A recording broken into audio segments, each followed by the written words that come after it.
Because I'm interested in photography, I began photographing many historic sites in Montana, and concurrently I began collecting engravings that depicted the mining history of the West, and Montana in particular, but all over the West.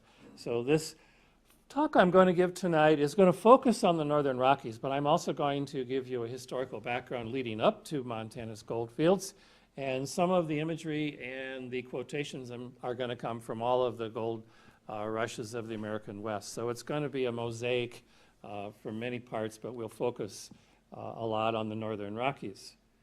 And my intention here is to talk for about 50 minutes or so, entertain questions for about 10 minutes, and that at 8 o'clock or so we can go out and look at the pictures. I could give a little gallery tour and make some comments about certain things. And then I'm sorry, that'll be at about 7:30, an hour added to 6:30, 7:30. And take a half an hour or less to look at the exhibit, and then we're supposed to vacate the building by 8 o'clock. It closes at 8. So that's our time schedule tonight. So let's see here.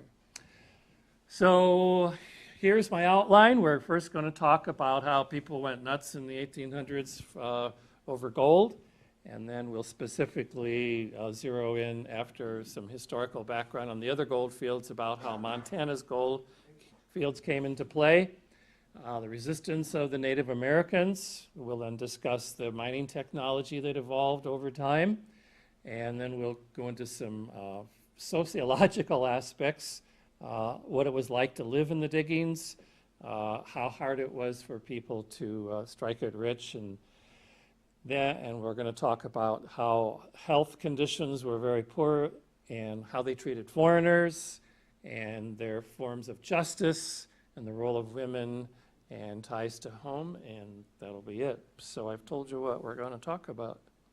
So, fervor in the age of gold. Make this wild love a dream, and I have sought this land of gold, and climbed these mountains rough and bold, to find where treasures gleam. That's where I got the title of this talk. Pure gold and silver, rare and bright, though hidden far from human sight, in crevice close and deep, shine 'neath these rocks, and I will find these treasures nature has confined in mountains wild and steep. I love poetry. If you've seen the exhibit out in the hall that's concurrent with my talk here tonight, you'll notice I've got a lot of poetry out there. I really like that as an adjunct to visual arts. Well, gold miners, according to one of the Montana gold miners that came out in the 1860s, he says, gold miners are, as a class, are in no way credulous of reports. I think he means they're no way incredulous, but this is what the quote was. About which they hear about the discovery of new diggings. They believe in them implicitly, and the more marvelous the account is of their extent and richness, the more easily are they convinced of the truth of the story. In other words, rumors get exaggerated and every rumor is believed, and they create stampedes. I mean, in a day or two, people can head off toward the new riches because they want to be there before anyone else, because the first people there were usually the lucky ones. Well, although gold was discovered in Georgia in the 1830s and 40s, in the American West, you all know from your history books that the gold rush of California of 1849 was what put gold on the American mind. John Sutter had his mill. He actually was like the owner of the property. He wasn't there. Mr. Marshall was the one who discovered some gold in the mill race. And people didn't believe it at first. And slowly the word kind of began to leak out. And this was actually, he actually discovered it in 1848. And the federal government sent some Army officers out to California to verify the truth of what these wild rumors were about how rich the gold was in California. And his Army officers came back and reported it was very much true. So President Polk, in his State of the Union address in 1848, announced the discovery of gold to California, and that was the flash in the pan. Everybody went nuts. We're sons of gallant fathers, boys, and mothers kind and true, who've whispered as they wrung our hands, God bless and be with you. Wives, scores of sympathizing friends who wish us hearty speed, besides the world to back us, if our steps to fortune lead. And all of us have we not left our best of life for this, but cheer we up, we will return, laden with gold and bliss. Then saddle our mules, away we go, with hopes by fancy led, to where the Sacramento flows over its glittering bed. People practically believe that literally, that you could pick up the gold just like you'd pick up rocks off the ground. Not only did it electrify the United States, but it electrified the whole world. In my collection, I have a couple of engravings from France, and I also have some others from France. And all over Europe, South America, Central America, the word spread very rapidly. This is a quote from Punch in England. Hello there, where are you off to now, says the employer or somebody to the chimney sweep. Oh, I ain't going to stop here looking for teaspoons and cinders. I'm off to California, where there's heaps of gold dust to be had for the sweeping. They all thought you're just going to sweep it up. So the rush to California went overland, and it went by sea. The clipper ships were the direct result of the need to get to California quickly. They didn't have very much cargo space, but they were sleek and narrow and had a huge amount of yardage sail, and they could go very, very fast all the way around South America. And within a year or two, the harbor in San Francisco had probably a couple hundred boats. You could almost go from ship to ship for hundreds of yards before you hit land. The harbor was clogged. The Overland Trail was blazed to take people by land to California, and this looks like probably the Platte River country, because as you can see from Independence, Missouri, they went up to the Platte, followed the North Platte, and then over South Pass, which, by the way, was discovered by the Astorians.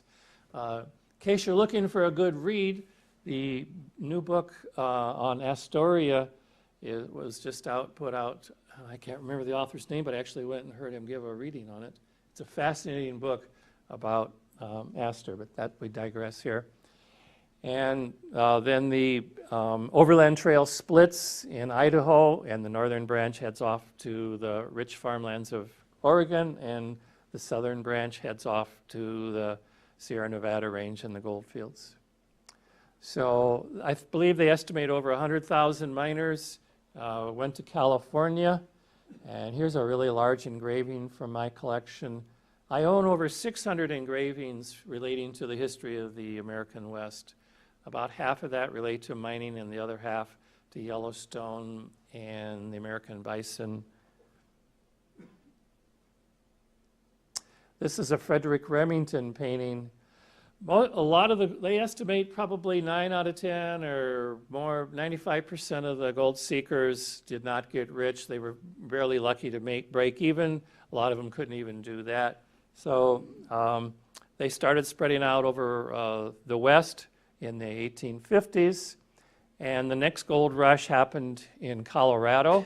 I'm sure you've all heard of the phrase Pikes Peak or bust. And again, tens of thousands headed overland, mostly, well, you'd have to go overland to Colorado in 1859. And here's a rare image. I have 2 full-page images from 1859. The first picture's drawn relating to the Colorado Gold Rush. So here they are heading off to that one. And Cherry Creek was the focal point of the Colorado Gold Rush. The gold is there most anywhere. You can take it out rich with an iron crowbar and wear it as thick with a shovel and a pick, and you can pick it out in lumps as big as a brick. Then ho, boys, ho, to Cherry Creek we'll go. There's plenty of gold in the West, we are told, in the new El Dorado. Oh, dear girls, now don't you cry. We're coming back by and by. Don't you fret or shed a tear. Be patiently, but patiently wait but 1 year. Yeah. So everybody was quite optimistic. Again, hundreds of thousands of people flooded into Colorado. I actually have about 25 engravings of Leadville, Colorado. This is a street scene in Leadville. It was a pretty mad stampede. There was no place to sleep. Leadville was at 10,000 feet above sea level. Can you imagine what the weather is at 10,000 feet in Colorado? So it was a pretty awful experience.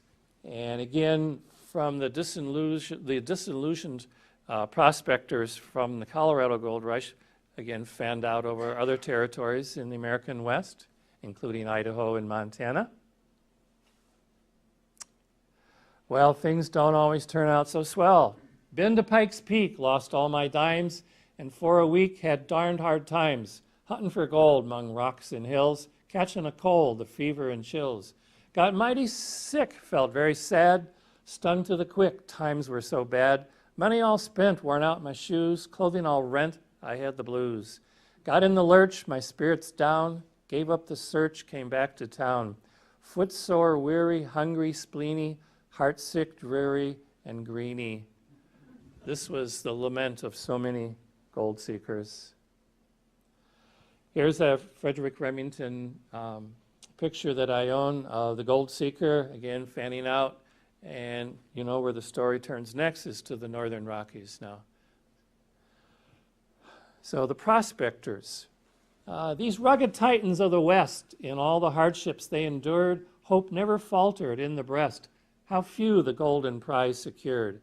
They scaled the peaks among the clouds where lightning flash and thunder roll.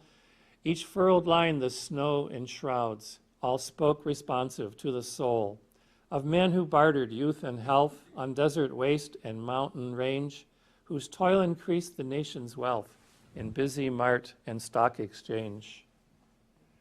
We owe a lot to the prospectors, but very few of them got rich because they would sell out pretty early in the process. When they found something, they'd sell out because they didn't want to be around for what came, and then they'd move on.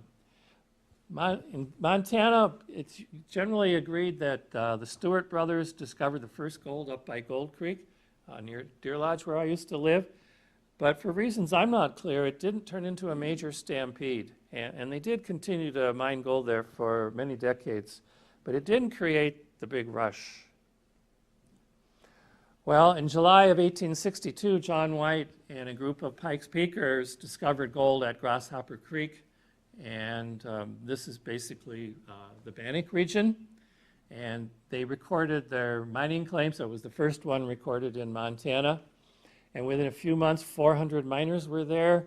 And in the next spring, they estimated 3,000 people on Grasshopper Creek and up and down above and below Bannock. And I presume most of you have been to Bannock. It's a state historic park. If you have yet not gone there, you need to put it on your list. It's really a fascinating place. And if you want to pick an ideal time, I believe it's the third weekend in July. They have Bannock Days, and they have a lot of activities going on. Correct me, isn't it the third weekend? Or something like that, toward the middle.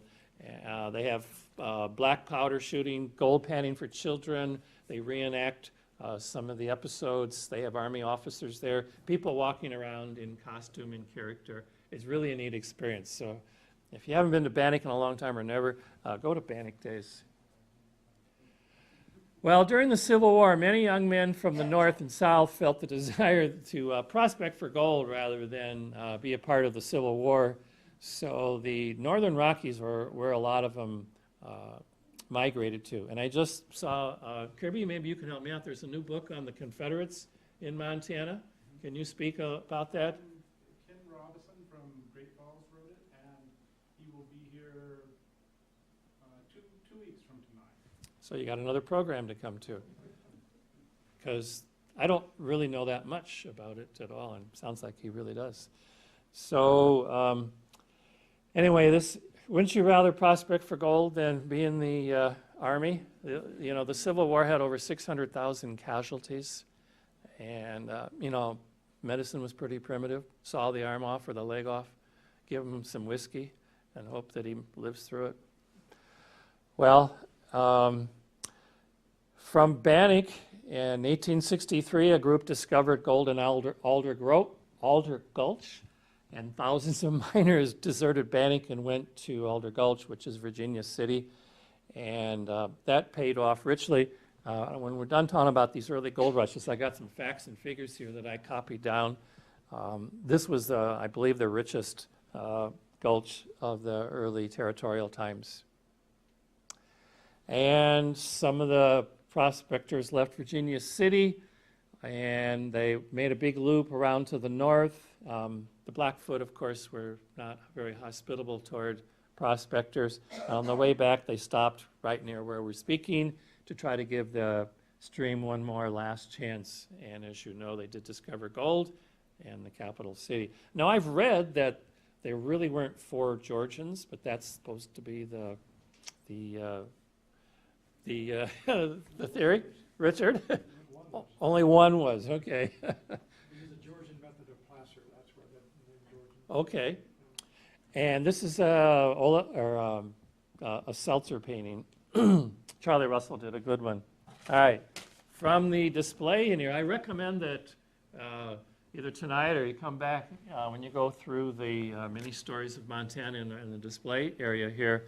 They have a good, nice section on gold mining, and they have some of the artifacts that we're going to be talking about in here. And they have a display that lists some of the data. Grasshopper Creek or Bannock in 1862 produced $5 million. I'm always questioning.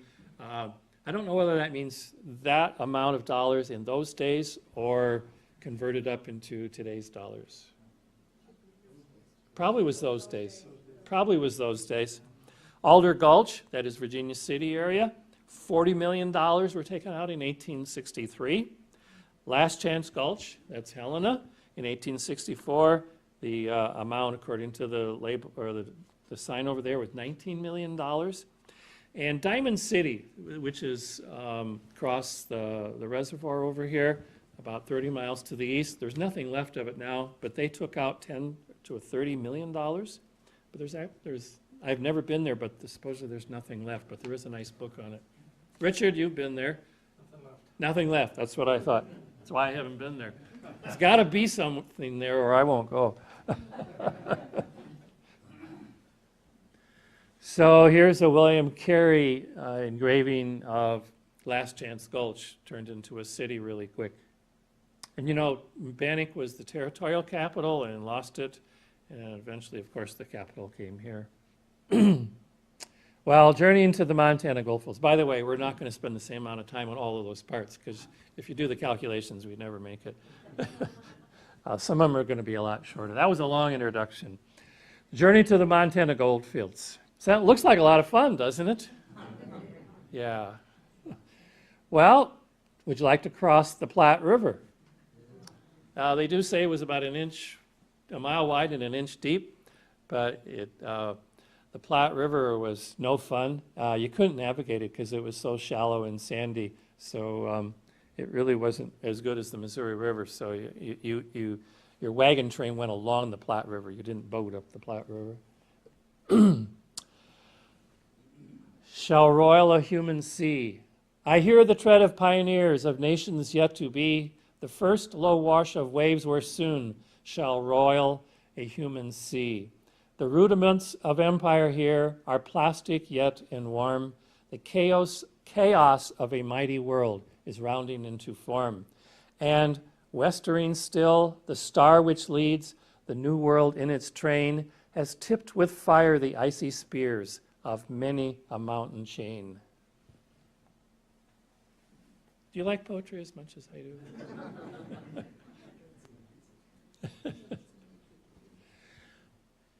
The Bozeman Trail was a cutoff from the Overland Trail. They call it the Oregon Trail, or it's the Oregon Trail, the Overland Trail, you know, when it splits and partly goes to California and the other goes to Oregon. John Bozeman helped plot out the Bozeman Trail, but as you can tell by the title, that's the title of a famous book. I believe by Dorothy Johnson. It didn't turn out as planned. The Sioux did not appreciate the violation of the treaties. They were promised that the white man would stay out of that area, but this was the shortest and fastest way to the gold fields.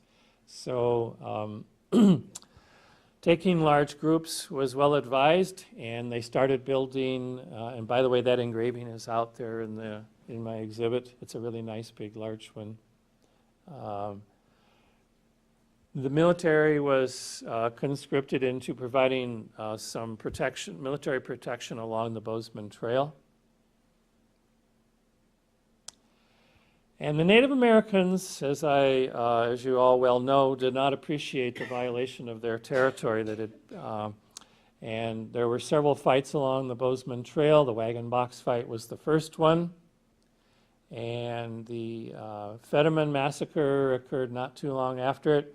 And you'll notice there's the Army had set up several forts here along the way. And still Red Cloud and the Sioux continued to attack. The Fetterman Command, all of it was killed by the Sioux in 1866. Up until that time, that was the largest loss of American soldiers' life in the Indian Wars. But you know what uplifted, don't you? Mr. Custer? Yes? Where is the wagon box located? You know, what town would you be close to now to find it? All right, good thing somebody knows that. Sheridan, Wyoming is, let's see, Sheridan is on the, yeah, Sheridan is in here somewhere. But who said the name of the story? Okay. Yeah, Sheridan and Buffalo are around in here.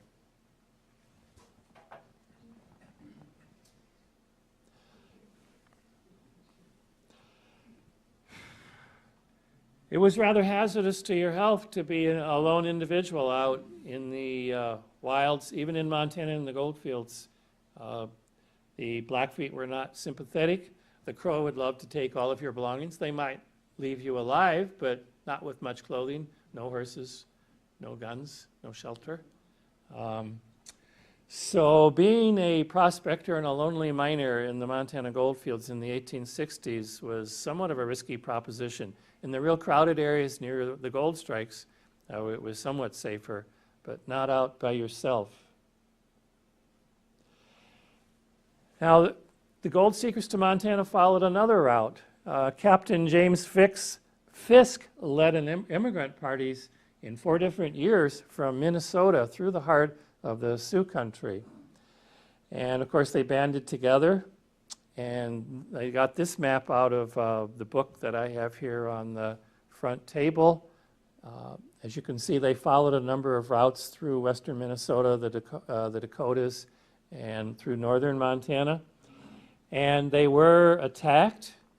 The popular perception was, that the Indians were always going to attack you, and you had to be prepared, which was pretty much true. And Hollywood really took off on that idea. And some scholars around 50 years ago began feeling that that was an exaggeration. But I bought this book, Circle the Wagons, and it's a modern, more encompassing review of the attacks on wagon trains.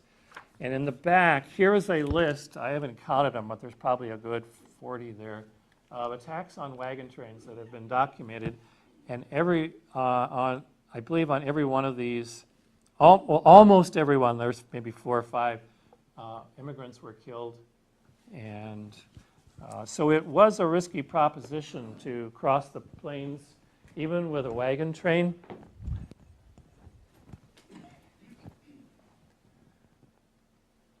For example, I'll let you read this. This is taken from the diary of one of the participants in one of the Fisk expeditions, 1864. The Indians were harassing them. I'll let you read it and then make a comment.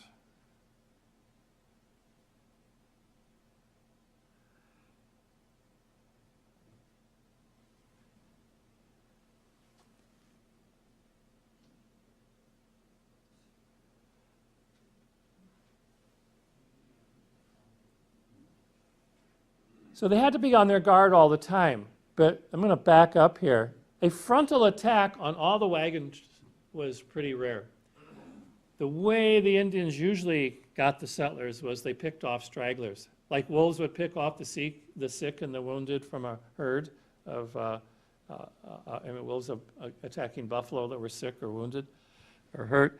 Well, if your wagon broke down or you strayed very far or you were one of the hunters that went out to maybe get some food, shoot some game for the wagon train, you were at great risk. And that's what happened to some of the Fisk party. Some of their members fell behind and some of them were killed. But they didn't very often just have hundreds of Indians attacking a wagon train of 100, going around and around the circle of wagons. That was fairly rare. All right, mining technology. We're moving along here. This picture really is neat because it shows 3 phases of mining technology. The very first phase was the gold panning. That's relatively inefficient, but that's how it was first discovered. Next, you have the rocker panels. These rockers were a bit more efficient, could work more dirt. And over here we have an arasta, a very primitive arasta, a horse dragging a rock around to help grind up the rocks to get to the gold. And this is just like the early phases of the process. If you, again, go outside here and look at the exhibits, they have one of these rocker boxes out there. So gold panning was okay, but standing in cold streams, handling that cold water wasn't very fun. And very soon the gold that was laying in the stream bottoms was picked up by people. So unless you were the first ones there, the second wave of miners didn't have a chance with gold panning. Whoops, went too fast. What most of them eventually wound up having to do was to dig shafts down into the ground to get to bedrock. And this is actually a picture from the Klondike, but it does well for all the gold diggings. In the wintertime, you have frozen ground, so you dig through start in the summer or in the winter, go through that frozen layer and get down to the bedrock.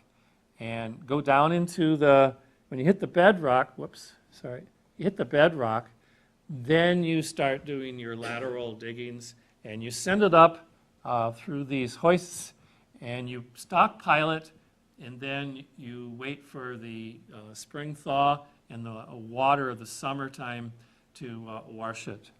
Now, I don't know about you, but I would not want to be in a cavern like that. I was on a really neat tour of Bear Gulch, led by Brian here, that he helped organize. And they've been digging up Bear Gulch, and they have been finding some of the timbers that they actually used down in there to help prop up some of the shafts. But a cave-in in those days was a pretty deadly proposition. And how would you like the work of running that windlass up and down all day long? So when the warm weather came and the water was available, that's when you could really start working the stockpiled pay dirt that you've mucked off the top, right on the top of the bedrock, because that, gold is heavy, density is 19 times heavier than water, so it always seeks to the bottom of any running stream, and so you have to get down to the bedrock for it. There's a photograph and a drawing of the rocker box that you can see out here. Shake that back and forth all day. Does that sound like fun? Here's a couple of images that I have in the exhibit out there. Hydraulic mining was the next advance. You use water pressure to blast against the hillsides and to loosen up the dirt and put that into your sluice boxes. And these things are called monitors right here that squirted the water. And I see you have one of those monitor hoses out there in the display. Excellent question. You leading right? You get it right? I'm glad you asked that. You have to sluice a lot of water from quite a bit upstream in order to get the pressure. I mean, those things were very, very high pressure. I mean, they'd literally blast away dirt banks. And so you had to dig, you had to have hundreds of yards, if not a mile or two or three, of sluicing to bring water in to do hydraulicking. I've read an article on hydraulic mining in Montana, and there was quite a few places where it was practiced. It's very destructive. I mean, doesn't that look like, you know, it's overgrown. I mean, it's grown up now. There's been some, you know, vegetation has moved in, but you basically leave a moonscape behind you. It's very, very destructive. Here's some hydraulic mining scenes from Alder Gulch down by Virginia City. William Henry Jackson photos, I believe. Here's a William Henry Jackson painting of the hydraulic mining. And as I say here in the caption, it required employees, capital. This was not something you could just do on your own. It required financial backing, organization, and then you split the profits. So a lot of miners who got to the gold fields and couldn't make their own pay dirt wound up being employees of gold mining companies. Much less glorious. And in California, they did the most hydraulic mining, and they built hundreds of miles of flumes to bring water from the high Sierras down into where they were doing hydraulic mining. But eventually, hydraulic mining impinges upon other parts of your economy. It causes streams to flood further downstream, and it causes a lot of problems. So hydraulic mining kind of lost favor near the end of the 20th century, into the 1800s, early 20th century. All right, lode mining was the next phase where you literally just hack out the solid gold-bearing rock from gold-bearing veins that dip down into the earth. So you bring your gold-laden ore up, and then you have to smash it down into much smaller and smaller pieces, and that's where the stamp mills come into play. And I believe there are 4 stamp mills that I've been able to photograph in the last 20-some years, and these are 2 of the recent ones. This one, the Montana Ghost Town Preservation Society just visited this one in Maiden, and this one's down by Townsend. And there's some people in Phillipsburg who are putting together a large stamp mill that's supposed to be ready sometime fairly soon. Do you have any more recent data on that, Brian? They're working on it. They were working on it. They've been saying that for a year or 2. One on display in Butte. And there's one on display in Butte at the World Mining Museum, or is it? Uptown. Uptown? Okay, Right behind the Finland Hotel. just behind the across from Finland. I haven't seen that one. There's a garden, community garden there. Okay. And there's also one called the Ajax Stamp Mill way up in the Bitterroots. And they're neat old things. And I've got a couple of pictures of these out there in my exhibit. And here's another way to crush your ore with the Chilean roller. It's a huge metal disc that rotates around and crushes the ore to get it down small enough. And then chemistry takes over. They go through chemical processes to extract it. A lot of it uses mercury. How do you power these industrial machines? Well, you need a boiler. You know, I believe steam expands to 1,600 times the volume of liquid water, and that expansive pressure drives steam engines. And steam engines are what drove the machinery for the stamp mills. And this is a steam boiler in Leadville, not Colorado, although it was named for Leadville, Colorado. This is actually right out, not too far from Deer Lodge. It's fun to see these old boilers up in the mountains. Can you imagine what it was like hauling these things by horse and mule and oxen into the mountains in the old days? Must have been quite a challenge. I think the artist has exaggerated the angle here, but I bet you the bullwhackers would tell you it's no fun.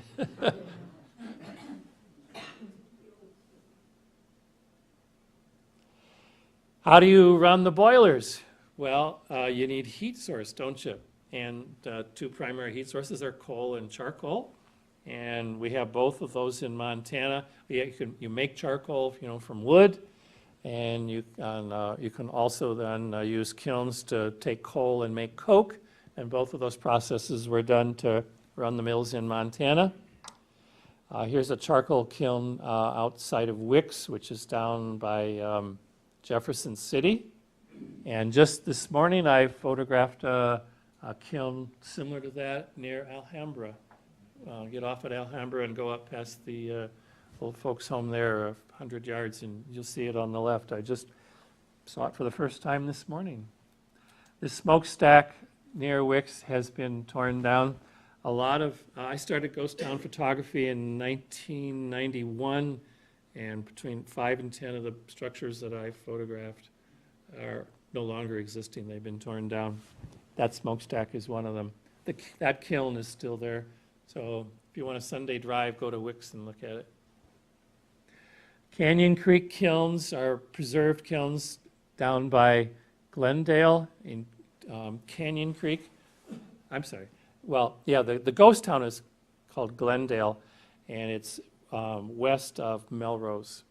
And I think there's 6 or 8 of these well preserved.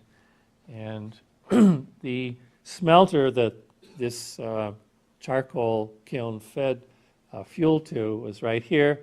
And that smokestack is the remaining major thing there, and some stone walls for one of the buildings is left. So if you like ghost towns, go to Glendale. The Pelton wheel was another way of getting power.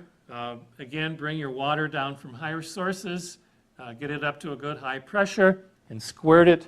The water comes from the right here and hits these cups on the top and drives this wheel. And that might not look like it's very powerful, but Ted Antonoli, a good friend of mine who's led me to a lot of interesting places in the Phillipsburg area, says it's a very powerful machine that water under high pressure turns that wheel very effectively. You can get a lot of horsepower out of a Pelton wheel. It's basically an industrialized, mill race. The next phase is gold dredging, and the gold dredges were built on site, or you first of all dig a pond or dig on an excavation. You then literally build the boat and put the machinery together. I've actually seen a series of photographs of the dredge that's near Deer Lodge that's no longer there. And you start mucking out, and it's an industrialized process. They're noisy as can be. They go back and forth across the stream. This is the one that's in Deer Lodge area near Gold Creek. I've been to it a couple times. It's pretty interesting. Larry, have you been there? Yeah, Several times. There are no trespassing signs, but you got to know where to find it. Cost of transporting ore was often a critical factor. How close you were to the means of transportation. Sometimes they were high up in the mountains, and you had to use pack mules to bring supplies in and out. Again, a Frederick Remington picture. Life in the diggings, well, in the beginning, your shelter was a tent, but as winter came on, they usually started building cabins for shelter, and before you know it, towns started developing. And the temptation for so many people was that you're in a lawless, unsettled country. And I like this, came from a pamphlet about, do not yield not to temptation. Carry your principles with you. Leave not your character at home, nor your Bible. You will need them both, and even grace from above to protect you in a community whose God is mammon, who are wild with excitement and free from family restraints. Well, you can imagine what it was like with no social restraints in these first few years. I like that picture. That one's outside in the exhibit. This is a California painting. Sunday, you might think, well, that's the day to worship the Lord. Well, a few of them probably would. I mean, this man is probably reading a Bible. And there were itinerant preachers. But Sunday was a very special time. You could wash your clothes, including your pants. You could get good and drunk. Horse racing was a favorite Sunday pastime, and maybe dances and socializing. So Sunday was the day off. Hunters didn't have, miners did not have time for food gatherings, so hunters specialized in providing meat. You can imagine what this did to the wildlife population in the area. Business transactions were often done in gold dust rather than in coin or paper currency. And gambling, this was a real curse, gambling and drinking in the gold fields. Here's a quote. Whoops. Let me see if I can. How do I get rid of that, Kirby? There we go. Okay. I have heard many useless regrets expressed by the miserable victims of the gambling table who had staked their money on the wrong card instead of leaving it in Sam's strongbox. I've got about 50 books on the gold rush and mining culture of the American West, and practically every book that discusses the life there gets into this subject, that gambling and drinking were a real outlet and a curse for these people. So here's even an enterprising person. He brings the whiskey out into the field. I like that. Tanglefoot whiskey sells for 25 cents a drink and would almost make a man shed his toenails.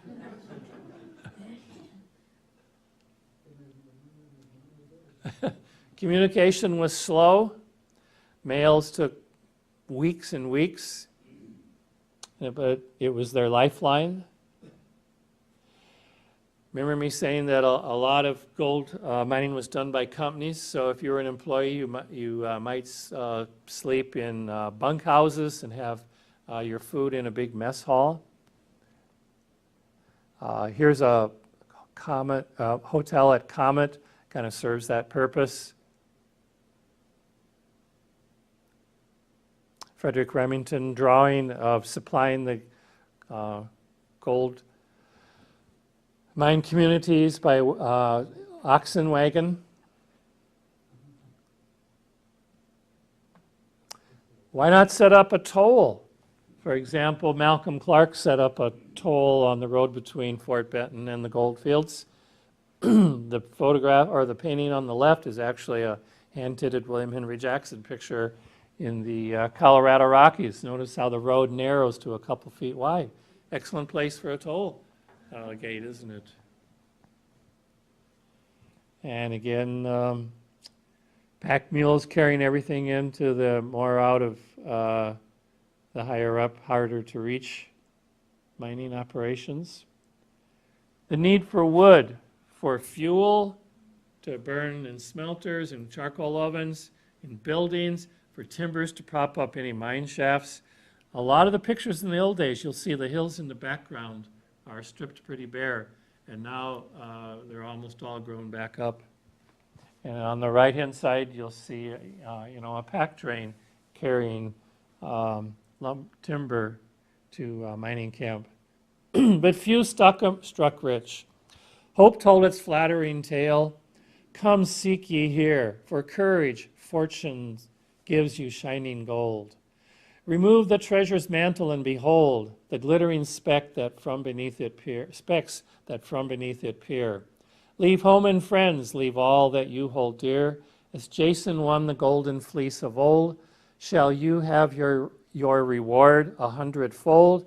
Come, tarry not, your greatest chance is near. And so like Jason's Argonauts they went, each sinew strained, each hardy muscle bent. With courage, youth, and vigor, who could fail? Some ne'er returned, their story none could tell. A few today in lofty mansions dwell, but more by far deny hope's flattering tale. So most miners dreamed of getting rich, and that dream was never realized. It was a very common story. In vain have the hunters of gold sought me through all the years. They have prayed for me young and old. But what mean their sighs and tears? I have mocked them I have mocked at them on the heights, and I have seen them die on the crest. I have heard them cry out, O nights, in their slumbers that brought no rest. I have lured them among the pines where the snows of winter are deep. They have driven their futile minds, but little the gold they reap. I have laughed as they talked of me in the silences on the slopes. I have wrestled the golden key from the prospector's hand that gropes. For none shall look on my face, but always ambition's goad shall lash this poor human race in the search for the mother lode, the search that did not pay off. I think we're going to skip a few things here because we're running low. We're talking about the health hazards. Basically, that said, practically everybody is sick here in Leadville, and the undertakers are having a great business. Here's a doctor's office at Elkhorn. How would you like to be that your major medical facility? Upon a bed of sickness now, no loving friend is there. How much he needs a sister's aid, a mother's anxious care. To get sick in the goldfields was a serious proposition, or injured. Read that.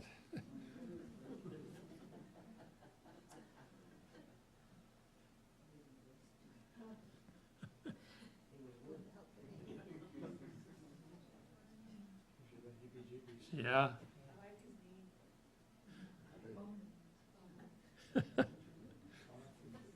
Do I get an A for poetry today? And of course, death by accident was a relatively common phenomenon in the mining communities, delegated to break the bad news. And notice the child's rocking crib there. There's an orphan and a widow. Within a stone's throw of my tent is the graveyard. A week does not pass that some poor fellow is put underground.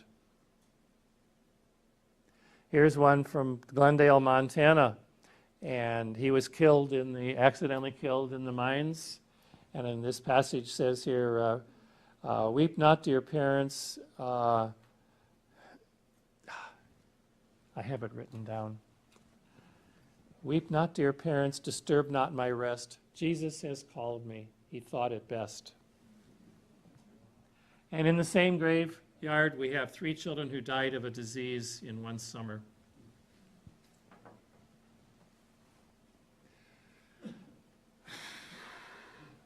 "10% might die in the winter." In Bannock, it was such a hard winter, they stacked the dead bodies up because they couldn't dig graves. Out of town. Treatment of foreigners. I have to move along here now. You probably can guess what I'm going to be saying here.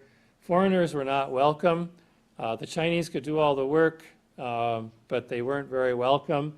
People from all over the world.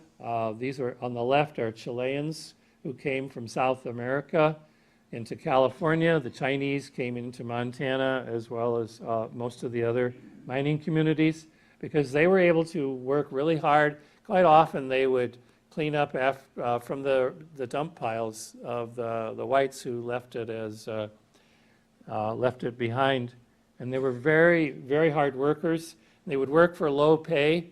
And in Rock Springs, Wyoming, they worked for such low wages, and the company didn't care. They loved paying low wages, and the whites who had yielded their jobs to the Chinese were so incensed that they rioted and they killed, it says here, 51 Chinese were killed in a riot, driving them all out of town so that the whites could have the job.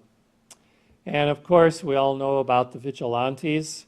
There were no jails, so you either flogged them, banished them, or hung them. And I read this quote.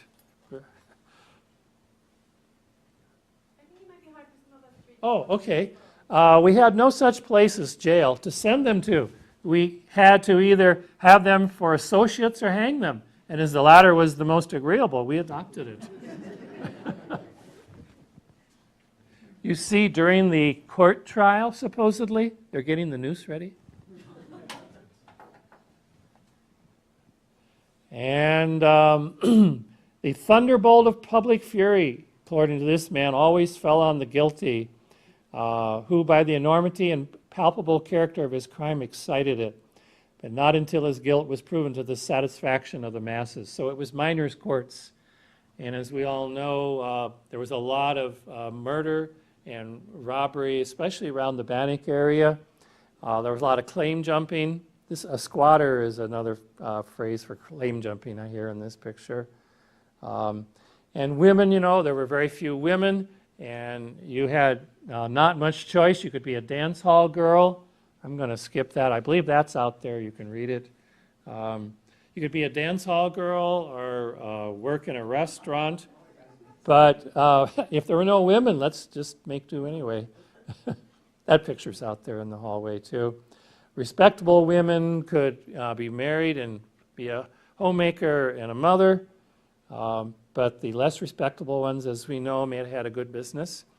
And this is supposedly could have been used for those illicit purposes in Castletown. I like this quote. Men are fools and women are devils in disguise. That's the reason the dance hall's clear from $100 to $200 a night.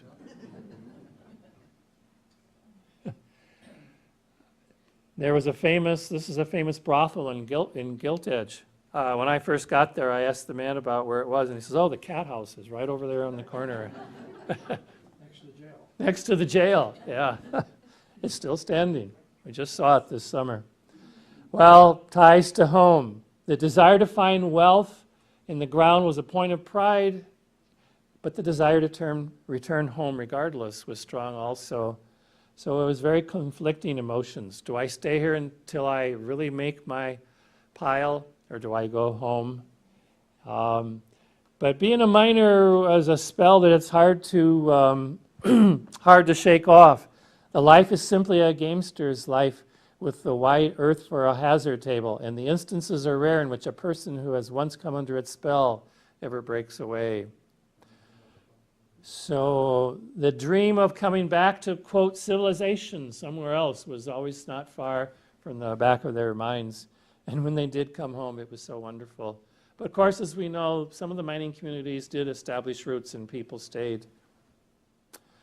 So here's a man who sums it up. He says, the gains and losses. I spent 2 years and 4 months, hard work, privations, $500 in cash, which in those days was a lot of money. That's what I spent. And on the other hand, I built up a fine constitution, became strong, endurance, gained valuable experience, and I learned to persevere and to bear with patience the setbacks and reverses. So it was a memorable experience. It's almost like war. It leaves an impression on you that does not leave. And these are some of the books that I can recommend, and I have a bibliography, and I have samples of most of those books up here. And I'm running out of time. So,